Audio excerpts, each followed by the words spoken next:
Hoje vamos falar de blindagem patrimonial. Vários investidores, vários empresários têm essa demanda, têm essa preocupação. Eu trouxe aqui o João Arthur, que é expert nesse assunto, para falar como e quando você deveria pensar em blindar seu patrimônio. João, em primeiro lugar, explica para a gente o conceito de blindagem patrimonial, para quem que esse conceito é importante. Perfeito, Thiago. Blindagem patrimonial, de maneira bem direta, é a forma de você proteger seu patrimônio. O investidor, o empresário, ele tem diversas fases em sua vida. Primeiro, ele passa por a construção de patrimônio e, a partir desse momento, ele passa a pensar como preservar e, principalmente, como transmitir para as próximas gerações.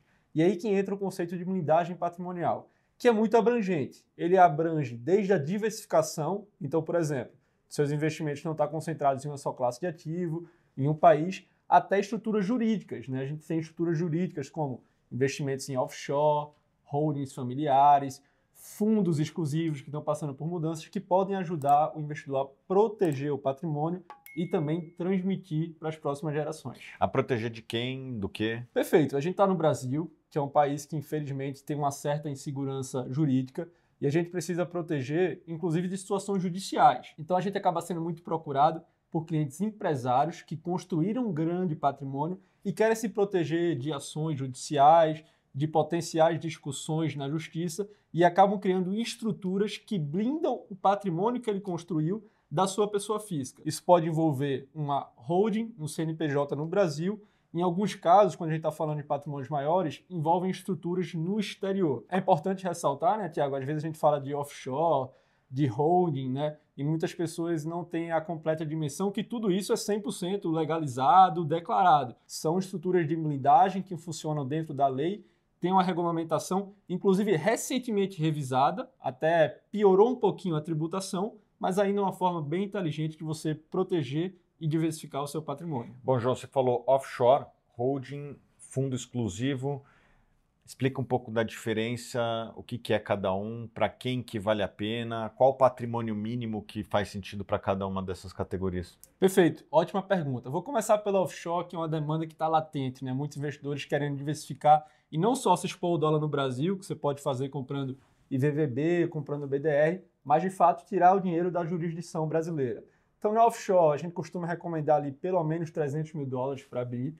A gente abre uma empresa, de fato um CNPJ lá fora e você consegue fazer a gestão, Tiago, você tem acesso a ativos no mundo inteiro. Isso é muito interessante, porque às vezes você quer comprar uma ação, por exemplo, aqui na Suno a gente recomendou algumas ações argentinas, com muito sucesso inclusive, que não tem BDR. A offshore acabou sendo um instrumento para a gente alocar e além de proteger um patrimônio, tem uma rentabilidade interessante. Quando a gente fala de fundo exclusivo, Tiago, o fundo exclusivo tem uma série de custos, tem administrador, custodiante, CVM, CETIP, Ambima, tudo isso para proteger o investidor, que é muito importante, mas que traz custo para a estrutura.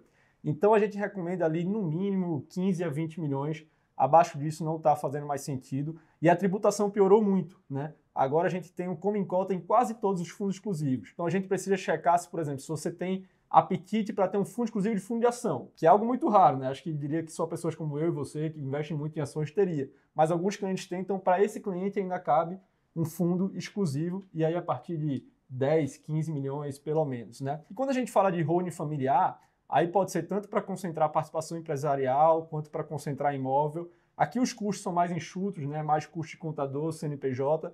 A partir de 10 milhões de reais já pode fazer sentido você começar a pensar numa holding familiar para consolidar os ativos da família e já pensar em sucessão, Muitas vezes você traz a figura já do sucessor para estar ali dentro dessa estrutura, o que facilita no momento de transição de patrimônio. Vamos falar de sucessão. Como que essas estruturas facilitam a sucessão? Na hora, por exemplo, que a gente monta uma holding familiar e já traz a figura do sucessor para dentro, isso facilita no processo de migração de patrimônio, no sentido que a gente não tem que trazer um novo dono. Há uma transferência de cotas, mas já tem a figura do sucessor dentro daquela estrutura. Além do que, a gente faz a migração inteira dentro de uma estrutura única, que aí pode ser o fundo exclusivo, a offshore ou a holding. E não tem que transmitir, por exemplo, várias participações em vários ativos. Então, ter essa estrutura única facilita. A gente pode também, em cima disso, criar regras de sucessão, entre transmissão de famílias, de quanto fica em cada um. Então, a gente acaba usando muito isso com auxílio de advogado especializado, de altíssimo nível, para montar a sucessão, porque realmente é caso a caso, Cada família tem a sua situação de transmissão de patrimônio. Beleza, João. E quem quiser ter acesso à sua inteligência, a inteligência aí da Suno Wealth, como é que faz, para que cliente faz sentido estar junto com o nosso Nuevo? Perfeito, podem clicar aqui no link que vai estar abaixo. Clientes a partir de 3 milhões de reais, geralmente clientes empresários de C-Level, são os clientes que a gente tem maior expertise e especialidade em atender muito bem, tanto para gerir a carteira e fornecer toda a inteligência da Suno, quanto para também trazer essas soluções de blindagem patrimonial e, de fato, uma consultoria, né, sobre todo o patrimônio do cliente. É isso aí, João. Muito obrigado. Prazer vê-los aqui e espero que tenha contribuído para tirar as dúvidas a respeito da blindagem patrimonial, tá bom? Se vocês tiverem mais dúvidas, procurem o João no link abaixo. Beijo grande.